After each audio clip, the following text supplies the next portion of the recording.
That dash cam on your windshield has one job: protect you when everything goes wrong. Whether it's a hit and run, a reckless driver, or someone falsely blaming you for an accident, it's supposed to be your silent witness. And if you own one, you probably didn't make a bad decision. You bought what millions of other drivers bought. The reviews looked convincing, the marketing sounded impressive, and the features seemed worth the money. But what if your dash cam isn't as reliable as you think? I took the time to research these 6 brands, the ones flooding Amazon search results and YouTube ads right now. Because dash cams aren't a niche gadget anymore. Nearly 1 in 3 drivers in America now owns one. That's about 69 million people trusting a piece of plastic and a memory card to prove the truth if something goes wrong. But a wide security study just tested 28 of these smart cameras and found real problems in 79% of them. Some companies fixed it, some went silent. Today we're breaking down 6 brands. 4 of them failed, and only 2 are actually worth your money. Note, at Unverified, we don't judge products by marketing. We judge them by independent testing, expert reviews, owner experiences, long-term reliability, and one simple question: would we actually spend our own money on it? So let's get into it.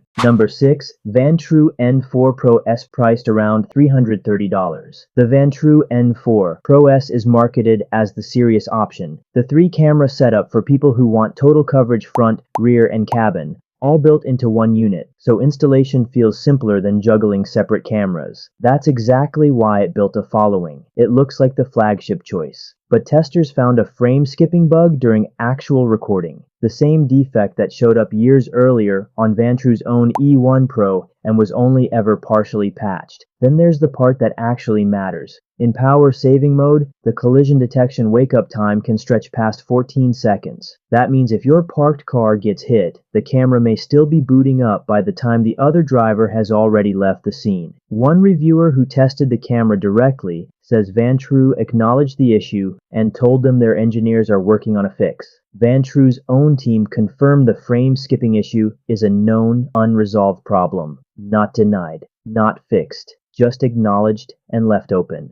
To be fair, the daytime footage from this camera is genuinely sharp, and the motion-based parking mode performs well, just the collision mode that doesn't. But the one job a hit-and-run camera has is catching the hit-and-run, and that's the exact moment it's been caught missing. Number 5. Nextbase IQ, priced around $500 for the base model, and climbs past $700 for the full 4K version with a rear camera. It's marketed as the smart, connected next-generation dash cam, complete with live view, voice alerts, and an SOS mode. The hardware really is impressive. Independent reviewers praise the video quality and the build, but almost every advanced feature, live view, cloud backup, guardian mode, emergency alerts, sits behind a monthly subscription. Without it, the companion app becomes nearly useless. One verified Best Buy buyer put it plainly in their review. They said that without paying for the subscription plan, the app shows nothing but a paywall screen, and notifications sent to the phone lead nowhere because you can't actually view what triggered them. Add 3 years of the higher tier subscription and you're looking at nearly $750 total for a camera that starts at $500.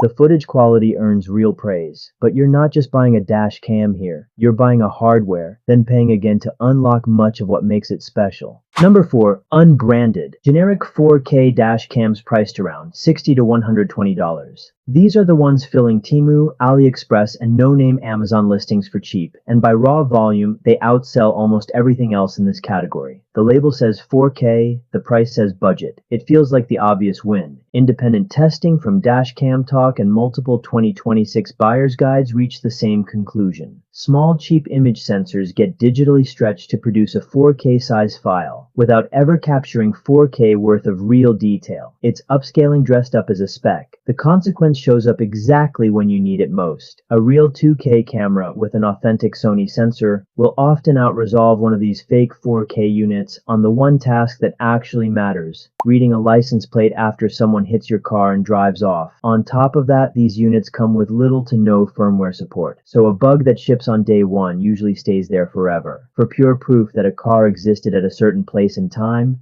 it technically works. But you didn't buy a camera built to protect you. You bought a placeholder. Number 3, Kitvision, priced around $40. Kitvision sits in the same budget Amazon tier as the last entry, just under a different name. And it looked like a safe, cheap pick with a decent spec sheet. Reasonable price, wide-angle lens, parking mode included. On paper, nothing stood out as a red flag. It was one of the 28 smart dash cams named directly in that independent security study, tested and published in early 2026. Testers found real Wi-Fi and encryption vulnerabilities on the device, the kind that could let someone nearby access saved footage or trip data without ever touching the camera itself. Not a theoretical risk buried in fine print. A working vulnerability, confirmed through actual testing. Here's the part that pushes it to the bottom. Researchers reached out to Kitvision directly with the findings, the same courtesy given to every brand in the study, giving them a real chance to respond, patch it, or even just acknowledge the issue. Other companies did exactly that. Kitvision never replied at all. No fix, no statement, nothing. There's no carve-out here, no standout feature to soften it, no firmware update quietly closing the gap. Just a device built to protect you, sitting on a documented security hole, and the company behind it chose silence over an answer. Here's the thing. This isn't 4 separate stories about 4 separate brands. It's the same story told 4 times. A flagship that misses the one moment it exists for. A premium name charging monthly rent on features you already bought. An entire budget category built on a fake spec. And a security hole met with total silence. Different price tags. Same shortcut. Sell the promise, skip the substance. But clean options do exist. Brands that actually back up what they advertise. And 2 of them are worth knowing about. Number 2. VIOFO priced around $80 to $450. After looking at 4 disappointing brands, VIOFO felt almost boring. And that's exactly why it's here. It doesn't chase gimmicks. It doesn't promise the impossible. It simply records clear footage every single day, which is exactly what a dash cam is supposed to do. VIOFO builds its lineup around genuine Sony Starvis and Starvis 2 sensors,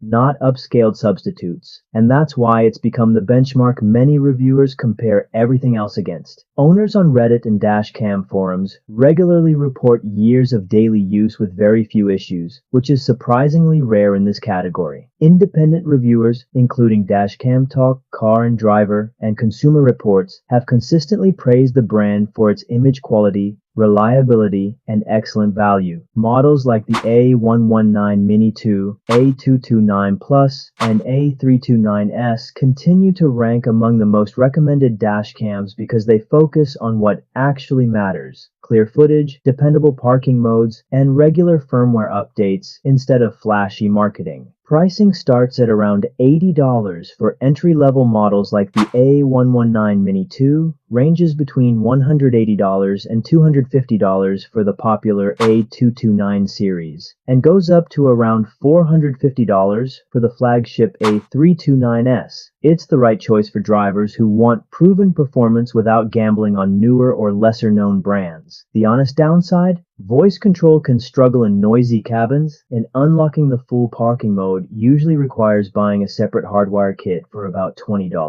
Number 1. 70mi, priced around $60 to $400. Taking the top spot is 70mi simply because it delivers premium performance at prices few competitors can match. Models like the A510, A810, and flagship T800 use genuine Sony Starvis 2 sensors, producing sharp daytime footage, excellent night performance, HDR recording, and dependable parking surveillance. In side-by-side comparisons, independent reviewers have repeatedly found that 70mi competes with dashcams costing significantly more. Owners consistently praise the brand for its reliable recording, easy-to-use app, and excellent value for money. Instead of paying extra for a premium name, buyers get high-end image quality and modern features at a much more affordable price, making 70mi one of the easiest recommendations for budget-conscious drivers. Pricing starts at around $60 for entry-level models, climbs to $100 to $180 for the highly recommended A510 and A810, and reaches about $280 to $400 for the flagship T803 camera system. The honest flaw? I'd skip the entry-level M310, which has received complaints about heat resistance and build quality. Spending a little more on the A510 or A810 gives you a much better long-term experience. And that's it. 6 brands, 4 different ways to fail, and only 2 that actually backed up what they sold you. But here's what stays with me. Every one of these cameras was bought for the exact same reason: to protect you when nobody else would tell the truth. So what does it say when the device meant to catch the lie is the thing lying to you first? Let me know which one of these 6 dash cam is sitting on your windshield right now. And don't forget to like and subscribe.